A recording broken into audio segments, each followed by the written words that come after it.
Trump మళ్ళీ Canada మీద కత్తులు దూశాడు. ఎందుకంటే వీళ్ళు కెనడా వాళ్ళు ఏమొచ్చేసి ఆటోమొబైల్స్, అలాగే ఆల్కహాలు, డైరీ ప్రొడక్ట్స్ మీద వివక్ష చూపిస్తుంది. మా నుంచి అసలు అక్కడికి కొనట్లేదు, వేరే వేరే దేశాల నుంచి కొనుక్కుంటుంది అని చెప్పి 50% సుంకాలతో విరుచుకుపడ్డాడు. ఇప్పుడు 30 రోజులు దాటగానే ఇవి అమలవుతాయని కూడా చెప్పాడు.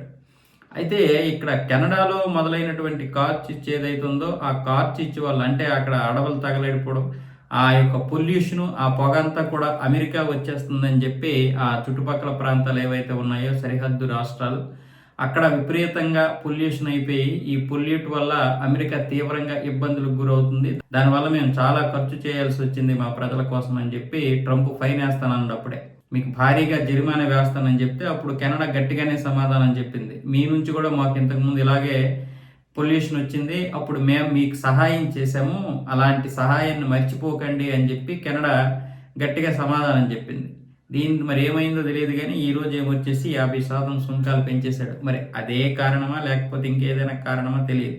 ప్రస్తుతానికైతే కెనడా ప్రధాని మార్క్ కార్నీ అయితే నేను తర్వాత ట్రంప్తో మాట్లాడతాను దీని గురించి అని చెప్తున్నాడు. మరి వాళ్ళని ఏ విధంగా దారికి తెచ్చుకోవడానికి ఈ 50% సుంకాలు విధించాడా, లేకపోతే నిజంగానే ఈ 50% సుంకాలు విధించాడా అన్న విషయం అయితే ఇంకా మరి కొన్ని రోజులు ఆగితే తెలుస్తుంది. ఎందుకంటే ఈ ట్రంప్ మనసులో ఏముంటుందో తెలియదు.